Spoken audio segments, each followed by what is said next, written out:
اس میں سیکھے خواتین دین کے، کیا خوب ہے یہ سلسلہ دین اور خواتین اعوذ باللہ من الشیطان الرجیم، بسم اللہ الرحمن الرحیم۔ اللہم صلی علی سیدنا و مولانا محمد وعلی آلہ و اصحابہ وبارک وسلم وصلوا علیہ۔ رب اشرح لی صدری ویسر لی امری واحلل عقدۃ من لسانی یفقہوا قولی۔ السلام علیکم ورحمۃ اللہ وبرکاتہ۔ ناظرین، آپ ملاحظہ فرما رہے ہیں پروگرام دین اور خواتین، اور میں ہوں آپ کی میزبان مائلہ نصیر۔ امید کرتی ہوں آپ سب خیریت سے ہوں گے۔ ناظرین، یہ پروگرام اسپیشلی خواتین، بہنوں، بیٹیوں، ماؤں کے لیے پیش کیا جاتا ہے تاکہ ہم سب دین اسلام کی تعلیمات کو بہتر انداز میں سمجھ سکیں اور اپنی روزمرہ زندگی میں اس پر عمل پیرا ہو کر ایک مثالی خاتون بن سکیں۔ جیسا کہ آپ سب جانتے ہیں کہ کچھ پروگرام سے ہمارا سلسلہ چلا آ رہا ہے ایک انتہائی ضروری موضوع پر، طہارت و پاکیزگی، جو کہ ناظرین اسلام میں دین اسلام کی بنیاد کا ایک اہم بنیاد ہے۔ اور ہم کہتے ہیں طہارت و پاکیزگی کیونکہ اسلام نہ صرف طہارت و پاکیزگی باطنی طور پر، بلکہ اسلام جو ہے دین اسلام میں طہارت و پاکیزگی جو ہے باطنی طور پر بھی ضروری ہے۔ اسی سلسلے میں آج جس پر ہمارا فوکس رہے گا، جس ٹاپک پر، وہ ہے وضو کے احکام، اور ساتھ ہی وضو کے فضائل و فوائد کیا ہیں اور کن کن مواقع پر وضو کرنا ضروری ہے۔ ان تمام تر سوالات کو ہم آج ڈسکس کریں گے، اور آج کے اس موضوع پر گفتگو کرنے کے لیے جو ہمارے ساتھ مہمان اسکالرز موجود ہیں ان کا تعارف کرواؤں گی۔ ہمارے ساتھ مہمان اسلامک اسکالرز دونوں ہی اس پروگرام میں آپ انہیں سنتے ہیں، اور آج پہلی مرتبہ ایک جو ہے تشریف لائی ہیں، دونوں کا انٹروڈیوس آپ سے کرواؤں گی۔ ہمارے ساتھ موجود ہیں عالمہ حافظہ ہیرا ابراہیم اور ساتھ ہی عالمہ لائبہ فاطمہ۔ السلام علیکم ورحمۃ اللہ وبرکاتہ۔ وعلیکم السلام ورحمۃ اللہ۔ خوش آمدید کہوں گی آپ دونوں کو، خیریت سے ہیں؟ الحمدللہ۔ ناظرین، آج کا موضوع بہت ہی امپورٹنٹ موضوع ہے جس پر ہم سب کو جو ہے سمجھنے کی ضرورت ہے، اور اگر آپ چاہتے ہیں کہ اس موضوع سے ریلیٹڈ آپ کے پاس کوئی سوال ہے، آپ کے ذہن میں کوئی بھی بات آتی ہے، تو آپ ہمارے اس پروگرام میں دیے ہوئے نمبرز پر کانٹیکٹ کر سکتے ہیں، اور ہمارے سوال جو ہیں، ہم آپ کے سوال کا جواب اس پروگرام میں ہمارے ساتھ جو ہمارے مہمان موجود ہیں ان سے ہم آپ کے سوال کا جواب بھی لیں گے۔ ہمارے ساتھ عالمہ حافظہ ہیرا ابراہیم موجود ہیں، آپ کی جانب آؤں گی۔ اور سب سے پہلے ہیرا یہ بتائیے گا کہ وضو کے بارے میں قرآن مجید میں ہمیں کیا تفصیلات ملتی ہیں؟ قرآن مجید میں وضو کے بارے میں کیا بیان کیا گیا ہے، اس پر رہنمائی فرمائیے۔ نحمدہ ونصلی علی رسولہ الکریم، اما بعد، فاعوذ باللہ من الشیطان الرجیم، بسم اللہ الرحمن الرحیم۔ دیکھیں، وضو کے بارے میں قرآن مجید میں چھٹے پارے کی سورۃ المائدہ آیت نمبر 6 میں ارشاد باری تعالی ہے، یا ایھا الذین آمنوا اذا قمتم الی الصلاۃ، کہ اے ایمان والو جب تم نماز کا ارادہ کرو، فاغسلوا وجوہکم، تو اپنے چہروں کو دھو، وایدیکم الی المرافق، اور اپنے ہاتھوں کو کوہنیوں تک دھو، وامسحوا برؤوسکم، اور اپنے سروں کا مسح کرو، وارجلکم الی الکعبین، اور اپنے پاؤں کو ٹخنوں سمیت دھو۔ تو اس آیت مبارکہ سے وضو کے 4 فرائض پتہ چلتے ہیں۔ پہلا، چہرہ دھونا۔ اچھا، یہاں پر میں چہرے کی کچھ تفصیل بیان کرتی چلوں کہ چہرہ جہاں سے عادتاً بال اگنا شروع ہوتے ہیں، وہاں سے چہرے کی مقدار کا آغاز ہوتا ہے۔ یعنی چہرے کی تعریف کیا ہے، چہرہ کیا ہے؟ تو جہاں سے بال اگنا شروع ہوتے ہیں وہاں سے لے کر ٹھوڑی کے نیچے تک، اور ایک کان کی لو سے دوسرے کان کی لو تک، یہ مکمل چہرہ ہے جس کا دھونا وضو میں وہ ضروری ہے۔ تو وضو کے جو 4 فرائض قرآن مجید میں بیان ہوئے، وہ نمبر 1 چہرہ دھونا، نمبر 2 دونوں ہاتھ کوہنیوں سمیت دھونا، کوہنیوں تک تو کوہنیاں خشک نہ رہ جائیں، کوہنیوں سمیت دھونا، نمبر 3 سر کا مسح کرنا، اور نمبر 4 دونوں پاؤں ٹخنوں سمیت دھونا۔ تو پاؤں کو بھی کوشش کریں اس انداز سے دھوئیں کہ ٹخنے پورے تر ہو جائیں، ٹخنوں پر پانی بہہ جائے، ٹخنوں سمیت دھونا ہے۔ یہ 4 فرائض قرآن مجید میں بیان ہوئے، اور چونکہ فرائض کو بنیاد کی حیثیت حاصل ہے، اس لیے ان 4 فرائض میں سے کوئی ایک فرض بھی رہ جائے تو پھر وضو مکمل نہیں ہوتا۔ بہت زبردست آپ نے اس چیز کو بیان فرمایا. میں آپ کی جانب آؤں گی عالمہ لائبہ فاطمہ, اور یہ بتائیے گا کہ وضو کے فضائل و فوائد کیا ہیں, اس پر رہنمائی فرمائیے. بسم اللہ الرحمن الرحیم. اللہ عز و جل کے ہر حکم میں بے شمار نعمتیں, رحمتیں اور برکتیں پوشیدہ ہوتی ہیں. مثال کے طور پر اگر ہم وضو ہی کی بات کریں تو وضو سے بے شمار دینی, دنیاوی, روحانی اور جسمانی فائدے حاصل ہوتے ہیں. اس کی سب سے بڑی فضیلت تو یہ ہے کہ نماز جیسی عظیم عبادت اس کے بغیر جائز ہی نہیں. اسی طرح سجدہ تلاوت ہو یا اللہ عز و جل کا کلام قرآن مجید فرقان حمید کو چھونا ہو تو اس کے لیے بھی وضو کی ضرورت ہوتی ہے. یعنی یہ چند اعضاء ایسے ہیں کہ اگر کوئی انسان باغسل ہو تو ان چند اعضاء کو دھونے کے بعد اس کے لیے نماز درست ہوتی ہے, اس کے لیے سجدہ تلاوت درست ہوتا ہے, اور اس کے لیے قرآن کریم فرقان حمید کو چھونا درست ہو جاتا ہے. اس کی اہمیت کو دیکھتے ہوئے ہمیں چاہیے, یا اس کی اہمیت اس قدر ہے کہ ہر نماز کے لیے تازہ وضو ہمیں کرنے کا اہتمام کرنا چاہیے.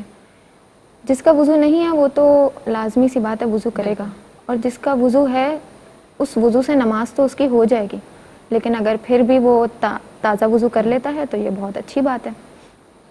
اگر اس کے جسمانی فوائد کے اعتبار سے بات کریں تو یہ ذہنی, روحانی اور قلبی سکون کا بھی سبب بنتا ہے. اکثر خواتین کو ڈپریشن, انزائٹی وغیرہ کی شکایت رہتی ہے, تو وضو اور نماز یہ انزائٹی اور ڈپریشن کو کم کرنے کا بھی سبب بنتا ہے.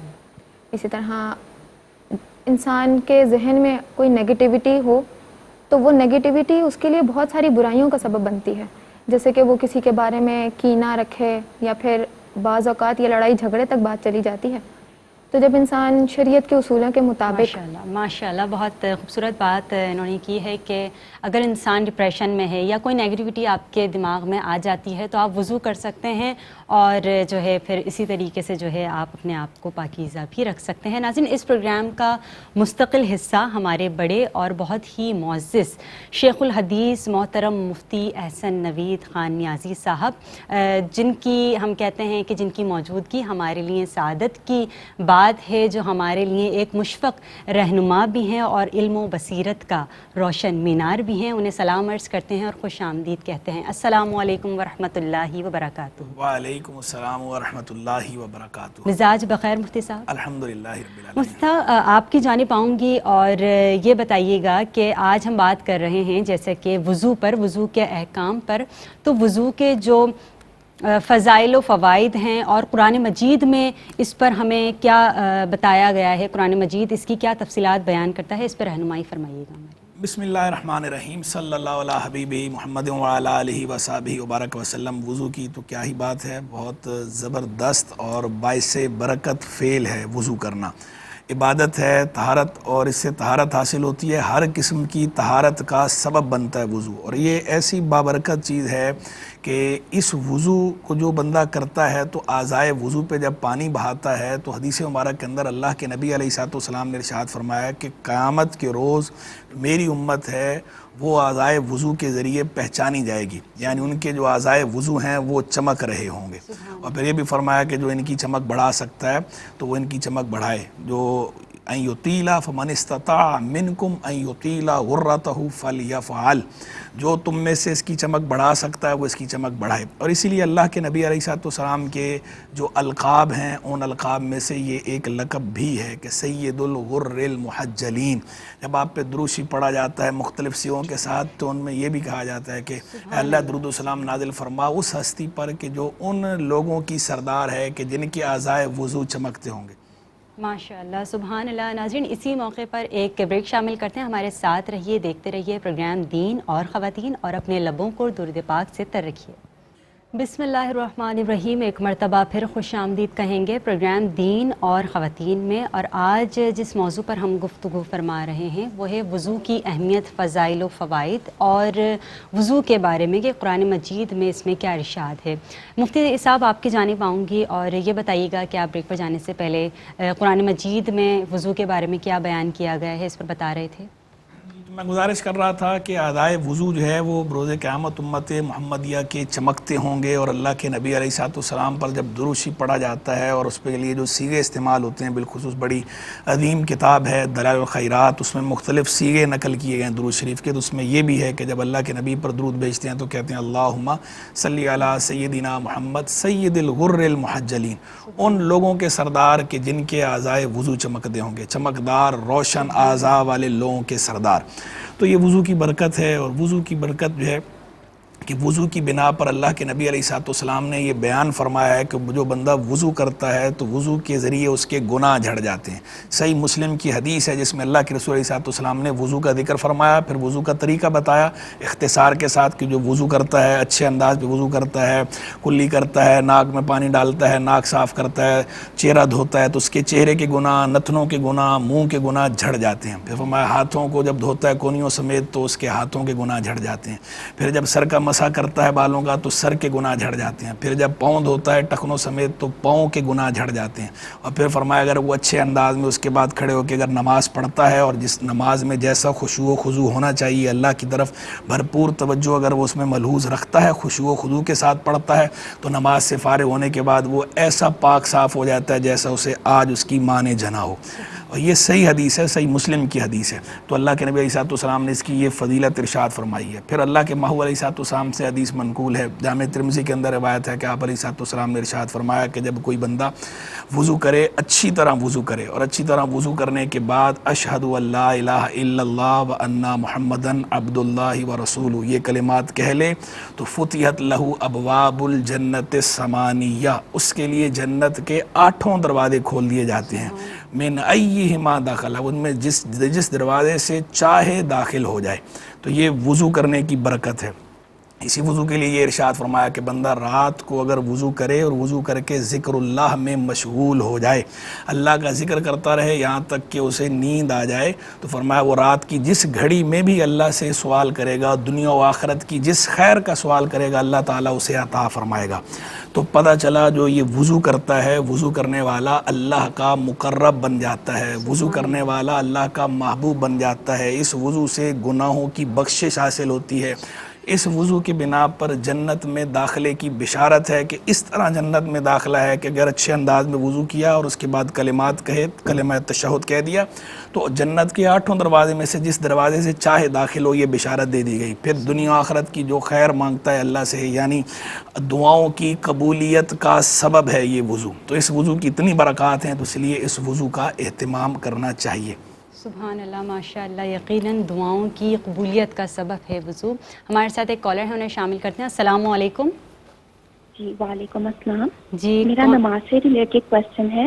جی جی جی میرا پہلا کویسچن یہ ہے کہ نماز پڑھتے وقت اگر غلطی سے کوئی ریپر یا شاپنگ بیگ جس کے اوپر پکچر بنی ہو یا بچوں کا ٹوائے یا کشن وغیرہ پڑا ہوا ہے، اگر ہم سے اور غلطی سے ادھر ادھر رہ گیا ہمارے ارد گرد، تو ہمارا اس سے ہماری نماز اثر انداز ہوگی؟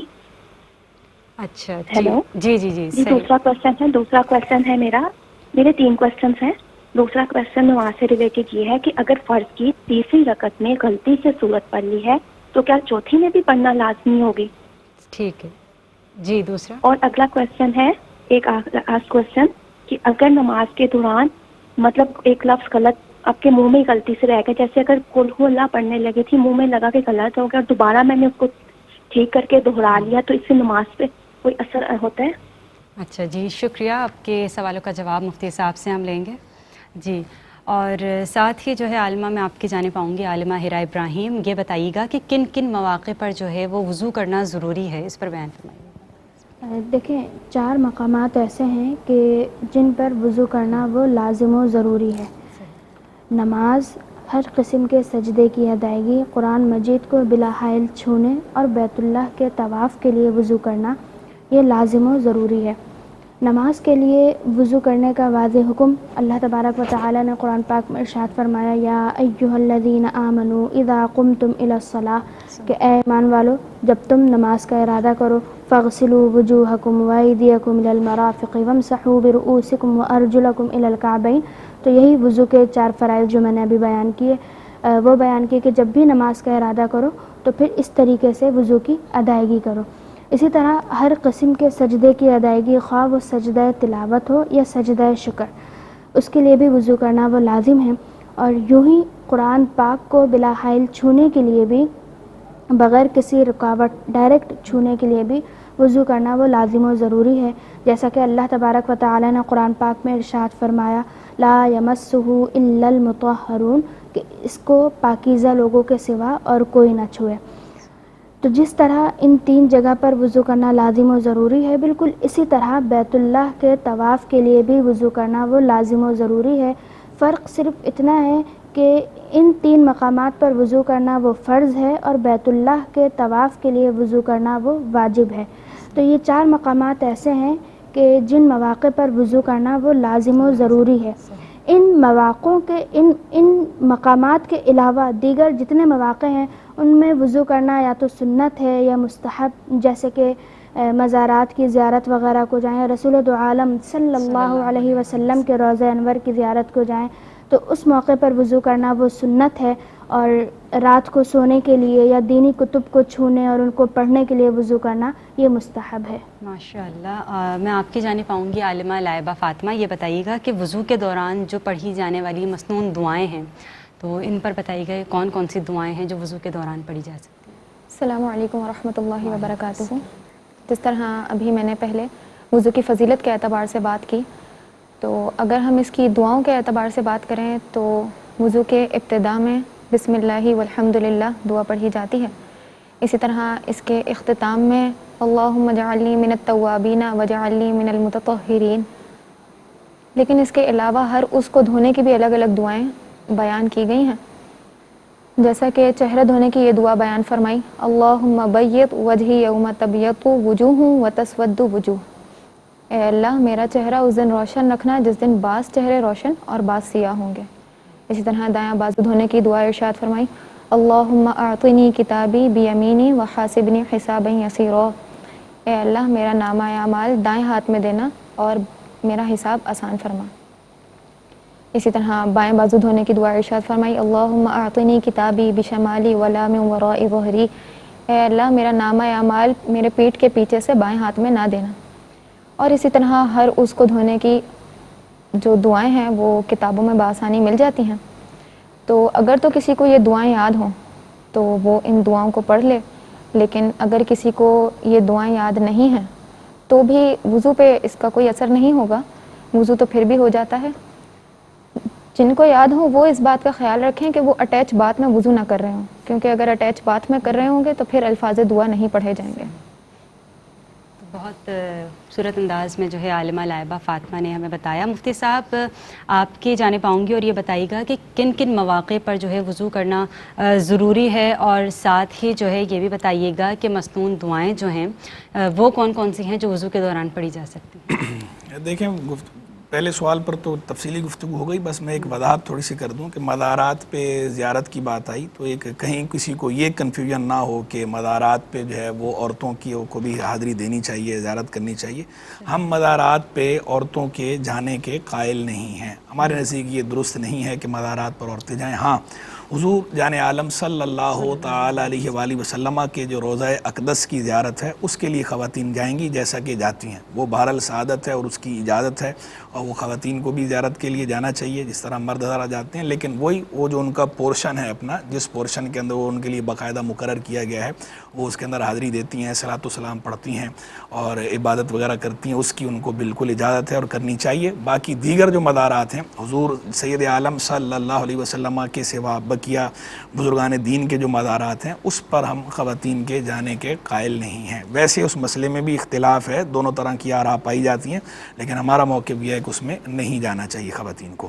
رہ گئی بات جو ہے وہ وضو کی دعاؤں کے حوالے سے، تو وضو کے دوران جو دعائیں پڑھی جاتی ہیں وہ دعائیں بھی بیان کر دی گئی ہیں، ان کا ترجمہ بھی بیان کر دیا گیا۔ اچھی بات ہے، کوئی اگر یہ دعائیں پڑھتا ہے تو اللہ سے دعا ہی مانگی جا رہی ہے، نیک اعمال ہیں، انہیں پڑھنا چاہیے، اچھی بات ہے۔ باقی رہ گئی یہ بات کہ یہ جو ہے وہ سنت ہیں یا نہیں ہیں، اس میں بہرحال کیل و قال ہے، اس کی جو اسنادی حیثیت ہے، جو سٹیٹس ہے، اس پہ محدثین کو کافی کلام ہے، لیکن ویسے یہ دعائیں ہیں اور دیگر مواقع پر اللہ کے نبی علیہ الصلوۃ والسلام سے منقول ہیں یا آپ کے صحابہ سے منقول ہیں یا دیگر بزرگوں سے منقول ہیں دعائیں پڑھنا، یہ دعائیں بالکل درست ہیں اور اللہ سے دعا مانگی جا رہی ہے، اللہ سے دعا مانگنے میں تو ویسے بھی حرج نہیں ہے، تو یہ دعائیں اگر کوئی مانگتا ہے بہت اچھی بات ہے، ثواب بھی ملے گا، جبکہ انہیں ضروری نہ سمجھتا ہو، یہ وضو کے دوران یہ دعائیں مانگنا ضروری نہیں ہے۔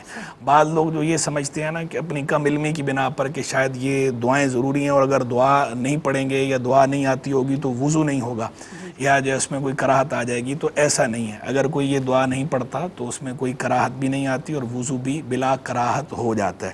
باقی ایک دعا اور ہے وضو کے بارے میں، وہ باقاعدہ حدیث سے ثابت ہے کہ وہ امام نسائی رحمہ اللہ کی کتاب ہے عمل الیوم واللیلہ، اس کے اندر انہوں نے بیان فرمائی ہے باقاعدہ چیپٹر قائم کر کے کہ اللہ کے نبی علیہ الصلوۃ والسلام یہ دعا مانگا کرتے تھے کہ اللہم اغفر لی ذنبی ووسع لی فی داری وبارک لی فی رزقی، یہ دعا جو ہے یہ کہ اللہ میرے گناہ معاف فرما، میرے گھر میں کشادگی فرما اور میرے رزق میں برکت عطا فرما، یہ دعا ثابت ہے، یہ دعا مانگنا جو اب یہ وضو کے دوران بھی مانگی جا سکتی ہے، وضو کے بعد بھی مانگی جا سکتی ہے، وضو کے دوران کے لیے حدیث کے اندر یہ مذکور ہے۔ ماشاءاللہ، بالکل ایسا ہی ہے۔ ناظرین، پروگرام میں ایک شارٹ بریک ہے، بریک کے بعد دوبارہ حاضر ہوتے ہیں، ہمارے ساتھ رہیے، دیکھتے رہیے پروگرام دین اور خواتین۔ بسم اللہ الرحمن الرحیم، ایک مرتبہ پھر خوش آمدید کہوں گی پروگرام دین اور خواتین میں، اور آج ہم بات کر رہے ہیں وضو کی اہمیت اور فضائل و فوائد پر۔ عالمہ حافظہ ہیرا ابراہیم آپ کی جانب آؤں گی، اور آج جیسے کہ ہم نے بات کی وضو کی اہمیت پر، اسی ٹاپک پر آج آپ ہمارے دیکھنے والے ناظرین کو کوئی میسیج دینا چاہیں، کیا کہیں گے؟ بالکل، رسول عالم صلی اللہ علیہ وسلم نے ارشاد فرمایا کہ تمہارے اعمال میں سب سے اچھا عمل نماز ہے اور وضو میں ہمیشہ کوئی بھی نہیں رہتا سوائے مومن کے۔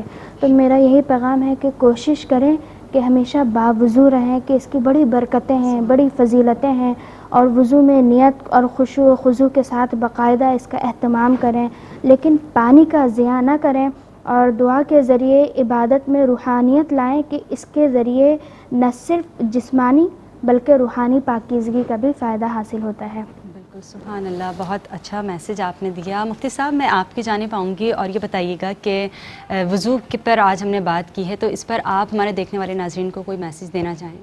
ایک بات تو یہ ہے کہ وضو کا طریقہ ہمیں درست معلوم ہونا چاہیے اور ہمارے اندر سیکھنے کی لگن ہونی چاہیے۔ بعض لوگ ایسا ہوتا ہے کہ وہ سیکھنے کی کوشش نہیں کرتے، بس جس طرح لوگوں کو دیکھا ہوتا ہے کرتے ہوئے اس طرح کرتے رہتے ہیں اور کوئی جذبہ ان کے اندر درست سیکھنے کا نہیں ہوتا۔ یہ اچھی بات نہیں ہے۔ جو بھی عبادت ہے، جس طرح شریعت نے ہمیں تعلیم فرمائی ہے اس طرح ہمیں وہ کرنی چاہیے۔ تو اس طرح کرنے کے لیے ظاہری بات ہے علم حاصل کرنا پڑے گا، تو ہمیں علم حاصل کرنا چاہیے، ہمارے اندر جستجو ہونی چاہیے۔ اور ابھی اس وقت تو علم حاصل کرنے کے سیکھنے کے ذرائع اتنے زیادہ میسر ہیں کہ گھر میں بیٹھ کے بھی آپ جو ہے وہ سیکھ سکتی ہیں، اور اس علم حاصل کرنے کا ایک بہترین ذریعہ ہمارا یہ پروگرام بھی ہے دین اور خواتین کے۔ اس پروگرام کے اندر بھی ہم تقریباً جو ٹاپکس ہیں ان کو ایڈریس کرتے ہیں، اس پہ ساری گفتگو کرتے ہیں، ہر طرح کے سوالات کے جوابات بھی ذکر کرتے ہیں، اور باقاعدہ پلے لسٹ بھی بنی ہوئی ہے YQ TV کے آفیشیل یوٹیوب چینل پہ دین اور خواتین، اس میں آپ دیکھ سکتی ہیں۔ تو بہرحال سیکھنے کی جستجو لگن ہونی چاہیے، سیکھنا چاہیے، سیکھیں، سیکھ کر پھر اس کے مطابق عمل کریں۔ تو جیسا شریعت نے حکم دیا ہے، جیسا اللہ اور اللہ کے رسول علیہ السلام نے حکم دیا ہے، عبادت ہم نے اس طرح کرنی ہے، اپنی مرضی سے نہیں کرنی کہ نہیں ہمارا دل یوں کر رہا ہے یا ہم نے یوں کرتے دیکھا ہے یا ہم نے ایسا کرنا ہے۔ جیسا اللہ نے اور اللہ کے نبی علیہ السلام نے بتایا ہے، جو طریقہ بتایا ہے، جو ڈیکورم رکھا ہے، جو SOPs ہیں عبادت کی، وہ ہم نے فالو کرنی ہے۔ تو وضو کے معاملے میں بھی ایسا ہی کریں۔ وضو میں بہت سی بے احتیاطیاں لوگ کرتے ہیں، اگلے ٹاپک کے اندر بھی ہم اس پہ جو ہے وہ نیکسٹ ٹائم بھی اس پہ گفتگو تھوڑی سی کریں گے، کچھ بے احتیاطیوں کا ذکر بھی کریں گے، تو وہ تفصیلات وہاں بتائیں گے۔ بالکل ایسا ہی ہے۔ اور ناظرین، ہمارے ساتھ عالمہ ہیرا فاطمہ سے بھی ہم نے جو ہے وہ پروگرام لیا، ہمارے ساتھ عالمہ لائبہ فاطمہ موجود ہیں، ان سے جانیں گے کہ آپ کوئی میسیج دینا چاہیں ہمارے دیکھنے والے تمام ناظرین کو۔ جی بالکل۔ بسم اللہ الرحمن الرحیم۔ حضور صلی اللہ علیہ وآلہ وسلم نے ارشاد فرمایا کہ باوضو سونے والا اس طرح ہے جیسا روزہ رکھ کر عبادت کرنے والا۔ تو اسی لیے ہمیں چاہیے کہ رات میں سونے سے پہلے وضو کر لیں۔ وضو میں کتنا سا وقت لگتا ہے؟ اگر ہم برش بھی کریں تو ہارڈلی 5 سے 7 منٹ لگیں گے اور ہمارا وضو ہو جائے گا، لیکن اس کی کس قدر برکت ہے کہ وضو کرنے کے بعد وہ شخص تو سو جائے گا لیکن فرشتے اس کے لیے مسلسل نیکیاں لکھتے رہیں گے۔ سبحان اللہ، ماشاء اللہ، بہت ہی آج جو ہے خوبصورت انداز میں وضو کی اہمیت آپ نے جانی۔ مفتی صاحب آپ کی جانب آؤں گی اور ہماری جو کالرز نے سوالات کیے تھے ان کے جوابات آپ سے لیں گے۔ جی، تو پہلا جو ہے وہ کالر نے سوال پوچھا، بہن نے پوچھا تھا کہ نماز پڑھتے ہوئے اگر آگے ہمارے بعض اوقات ریپر وغیرہ رکھے ہوتے ہیں اور بچوں کے کھلونے رکھے ہوتے ہیں بعض اوقات، تو جو ریپرز ہیں اب ان پہ تو تصویریں بنی ہوتی ہیں، تو نماز ہماری ہو جائے گی یا کیا کریں، کیا حکم ہے؟ پہلی بات تو دیکھیں یہ ہے کہ نماز کے معاملے میں بندے کو کانشیس ہونا چاہیے، حساس ہونا چاہیے، اور پہلے سے ہی آپ اس چیز کا لحاظ رکھیں کہ آپ کے سامنے اگر اس طرح ریپرز وغیرہ ہیں یا بچوں کے کھلونے اس طرح رکھے ہوئے ہیں تو وہ آپ سامنے سے ہٹا دیں، تاکہ جو ہے وہ آپ کی نماز میں کسی قسم کا کوئی خلل نہ آئے اور آپ کی توجہ بھی نہ بٹے۔ نماز ہوگی یا نہیں ہوگی وہ تو بھی الگ بات میں کرتا ہوں، پہلی بات یہ ہے کہ توجہ بٹتی ہے، تو سامنے چیزیں اس طرح کی چیزیں اگر رکھی ہوئی ہوں تو ایسی چیزیں سامنے سے ہٹا دیں، یا جو ہے وہ آپ جگہ ایسی منتخب کریں نماز کے لیے گھر کے اندر کہ جہاں پر اس قسم کی کوئی چیز نہ ہو کہ جو آپ کی توجہ بٹانے کا باعث ہو، توجہ ہٹنے کا باعث ہو۔ یہ تو ہو گئی احتیاط کی بات۔ اب یہ بات کہ یہ اس میں نماز میں کوئی اثر پڑتا ہے یا نہیں پڑتا، تو دیکھیں تصویر جو ہے، تصویر کے بارے میں شرعی حکم، پہلی بات تو یہ ہے کہ تصاویر کی حرمت کے بارے میں احادیث جو ہیں وہ حد تواتر تک ہیں، بہت سی احادیث بیان ہوئی ہیں، تو لہذا تصویر کی حرمت میں تو کوئی کلام ہے نہیں۔ اختلاف تصاویر کے بارے میں نہیں ہے، اختلاف تصویر کے اطلاق کے بارے میں ہے۔ بعض علماء کا جو بعض تصاویر کے بارے میں اختلاف ہے کہ اس طرح کی تصویر جائز ہے، اس طرح کی نہیں ہے، تو وہاں وہ جائز ناجائز کا جو اختلاف ہوتا ہے وہ اطلاق کی بنا پر ہوتا ہے کہ یہاں تصویر کا اطلاق ہو سکتا ہے یا نہیں ہو سکتا۔ جو علماء تصویر کا اطلاق مانتے ہیں وہ اس کو ناجائز قرار دیتے ہیں، جو علماء وہاں پر تصویر کا اطلاق نہیں مانتے تو وہ اس خاص صورت کو جائز قرار دے دیتے ہیں۔ اب یہ جو تصویر نماز کے اندر لگی ہوئی ہو تو حکم کیا ہوتا ہے؟ حکم یہ ہے کہ نماز کی حالت میں تصویر اگر ہمارے سامنے کی طرف ہو یا سجدے کی طرف ہو تو اس صورت میں تو مکروہ تحریمی ہے۔ دائیں بائیں اگر لگی ہوئی ہے تو کراہت ہے لیکن تھوڑی کم ہے سامنے کے مقابلے میں، اور پیچھے اگر لگی ہوئی ہے تو پھر کراہت جو ہے وہ کراہت تنزیہیہ ہے۔ اسی طرح اگر پاؤں کی طرف ہے تو یہ بھی چونکہ موضع اہانت ہے تو پاؤں کی طرف رکھے ہونے کی صورت میں بھی جو ہے وہ زیادہ کراہت نہیں ہے۔ اب سامنے اگر آپ کے رکھے ہوئے ہیں تو آپ دیکھ لیں کہ جو ہے وہ قبلے کی طرف رکھے ہوئے ہیں، سامنے کی طرف ہیں یا لٹکے ہوئے ہیں، تو اس صورت میں جو ہے وہ نماز میں کراہت ہوتی ہے۔ جبکہ تصویر واضح ہو، ریپر پر اگر ایسی تصویر ہے کہ وہ تصویر واضح ہو رہی ہے، ایک تو ہوتی ہیں وہ چھوٹی تصویریں کہ وہ زمین پر رکھ کے ایسے دیکھا جائے تو اعضاء واضح نہیں ہوتے، تو جو اس طرح کی تصویریں ہوتی ہیں وہ تصویریں مانے نہیں ہوتی، ان تصویروں سے نماز میں کراہت نہیں آتی۔ لیکن وہ تصویر کے زمین پہ رکھ کے دیکھیں تو اس کے جو اعضاء ہیں پوری طرح واضح ہو رہے ہوں، واضح تصویر ہے، اس طرح جیسے بعض اوقات بعض ریپرز پہ بہت بڑی تصویر بنی ہوئی ہوتی ہے اور واضح ہو رہی ہوتی ہے، اس میں اعضاء بھی واضح ہو رہے ہوتے ہیں، تو اس طرح کی کوئی تصویر اگر ہے تو اس تصویر سے نماز میں کراہت آتی ہے۔ باقی اب یہاں ایک بات اور چھوٹی سی یہ ہے کہ ایک تصویر ہوتی ہے مکمل تصویر اور ایک تصویر ہے صرف چہرے کی تصویر۔ اس میں تھوڑا سا فرق یہ ہے کہ فقہاء نے یہ بیان کیا کہ اگر ایسی تصویر ہے کہ ایسے عضو کے بغیر ہے کہ اس کے بغیر زندگی کا تصور نہ ہو، مثلا صرف چہرے کی تصویر ہے باقی دھڑ نہیں ہے، تو اس صورت میں وہ کہتے ہیں اگر نماز میں ہے تو نماز تو ہو جائے گی، مکروہ تحریمی نہیں ہوگی۔ وہ تصویر لٹکانا جائز نہیں ہے، وہ اپنی جگہ گناہ ہے، لیکن نماز ایسی حالت میں ہو جائے گی۔ نماز میں جو کراہت آتی ہے جس تصویر کی بنا پر، تو اس سے مراد یہ ہے کہ وہ تصویر ایسی ہو، یا تو مکمل تصویر ہو یا ایسی تصویر ہو کہ جو واضح ہو اور اس کے اندر وہ اعضاء موجود ہوں کہ جن کے بغیر زندگی کا تصور نہیں ہو سکتا، تو ایسی صورت میں گناہ بھی ہوگا، نماز میں بھی کراہت تحریمی ہوگی۔ لیکن اگر صرف چہرے کی تصویر ہے یا صرف ایسی تصویر ہے کہ اس کے بغیر بھی ایسے اعضاء اس میں سے نکال دیے گئے ہیں، منقطع ہیں کہ وہ اعضاء جو ہے ان کے بغیر زندگی کا تصور نہیں ہو سکتا، تو اس صورت میں نماز ہو جائے گی، نماز مکروہ تحریمی نہیں ہوگی، لیکن اس تصویر کا اس طرح رکھنا تعظیم کے ساتھ یا لٹکانا وہ گناہ ہوگا۔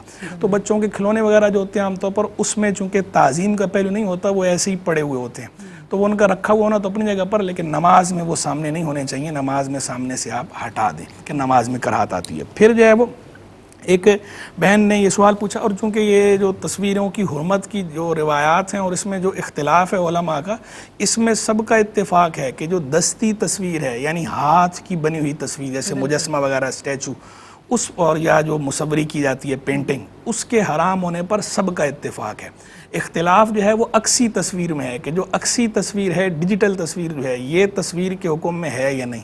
باقی جو دستی تصویر ہے ہاتھ سے بنائی جائے مجسمے کی صورت میں ہو یا پینٹنگ کی صورت میں ہو یا اس طرح کھلونا باقاعدہ یوں بنایا ہوا ہو تو یہ بہرحال تصویر ہوتا ہے. لیکن معمولی اس طرح کے جو فرضی قسم کی تصویروں کے ہوتے ہیں جیسے گڑیا وغیرہ ہے تو گڑیا جو ہے اس کا بنانا بیچنا اور اس سے بچوں کا کھیلنا وہ جائز ہے. گڑیا سے کوئی فرق نہیں بلکہ وہ احادیث سے ثابت ہے. تو جو اس ٹائپ کے کھلونے ہیں جن میں فرضی قسم کی تصویریں ہوتی ہیں فرضی ٹوائے ہوتے ہیں کوئی باقاعدہ تصویر نہیں ہوتی کسی معین مشخص کی تو اس پہ یہ تصویر والے احکام نہیں لاگو ہوتے. پھر جو ہے وہ ایک بہن نے سوال پوچھا فرض کی تیسری رکعت میں غلطی سے سورت پڑھ لی تو اب اس صورت میں چوتھی رکعت میں بھی سورت پڑھنی ہوگی یا نہیں. دیکھیں پہلی بات تو یہ ہے کہ ویسے تو نماز کی ہر رکعت میں سورہ فاتحہ کے بعد سورت ملانی چاہیے. جو فرض کی تیسری یا چوتھی رکعت ہوتی ہے اس کے اندر صرف سورہ فاتحہ پڑھنی ہوتی ہے اس میں سورت ملانی نہیں ہوتی. لیکن اگر کسی نے فرض کی تیسری رکعت میں سورہ فاتحہ کے بعد سورت ملا لی ہے تو چوتھی رکعت کے اندر سورہ فاتحہ کے بعد سورت ملانا ضروری نہیں ہے. چاہے تو سورت ملا لے چاہے تو نہ ملائے دونوں صورتوں میں کوئی حرج نہیں ہے اس سے حرج لازم نہیں آتا. اور جو ہے اگر سورت بندہ ملانا چاہے سورہ فاتحہ کے بعد تو اس میں بھی قباحت نہیں ہے کوئی اس میں قباحت اس میں بھی نہیں ہے نماز ہو جاتی ہے. بہرحال لیکن فرض کی تیسری چوتھی میں سورہ فاتحہ پڑھنی ہوتی ہے. لیکن کوئی اگر فرض کی تیسری چوتھی رکعت میں سورہ فاتحہ بھی نہیں پڑھتا صرف اتنی دیر قیام کر لے جس میں سبحان اللہ کہا جا سکتا ہو یا سبحان اللہ کہہ لے تو بھی نماز ہو جاتی ہے. لیکن بہتر یہ ہے کہ فرض کی تیسری یا چوتھی رکعت میں کم از کم سورہ فاتحہ ضرور پڑھ لے. بہتر یہ ہے کہ سورہ فاتحہ کی اپنی برکات اور پھر احادیث بھی اس کے بارے میں وارد ہوئی ہیں. پھر جو ہے وہ ایک سوال جو ہے وہ بہن نے یہ پوچھا کہ نماز میں غلطی کی بنا پر کوئی لفظ دوبارہ بولا مثال کے طور پر قل هو اللہ احد پڑھنا تھا اور ہمیں لگا کہ یہ لفظ ہم نے صحیح طرح ادا نہیں کیا تو اسے صحیح کرنے کے لیے دوبارہ وہ لفظ پڑھا تو اس سے نماز میں کوئی کراہت آئے گی یا نماز پر کوئی اثر پڑے گا یا نہیں. تو دیکھیں یہ جو آپ ریپیٹ کر رہی ہیں نا بلا وجہ ریپیٹ کرنا منع ہے لیکن یہ جو ریپیٹ کرنا ہے یہ تصحیح صلاۃ کے لیے یعنی نماز کو درست انداز میں ادا کرنے کے لیے. تو اس ریپیٹ کرنے سے نماز پر کوئی اثر نہیں پڑتا نماز ہو جاتی. بہت شکریہ مفتی صاحب. اور عالمہ حافظہ ہیرا فاطمہ میں چاہوں گی کہ آپ کمپائل کر کے لاسٹ میں کوئی میسیج دینا چاہیں آج کے اس موضوع پر. بالکل وضو کے بہت فوائد ہیں جیسا کہ آج ہم نے سیکھا اور اس کو ہم نے بیان کیا کہ وضو کی فضیلتیں ہیں اور وضو کا طریقہ کار جو ہے بالخصوص ہمیں اس پر توجہ دینی چاہیے کہ وضو کے فرائض میں سے کوئی ایک فرض بھی اگر رہ گیا تو ہمارا وضو وہ درست نہیں ہوتا وہ نہیں ہوتا.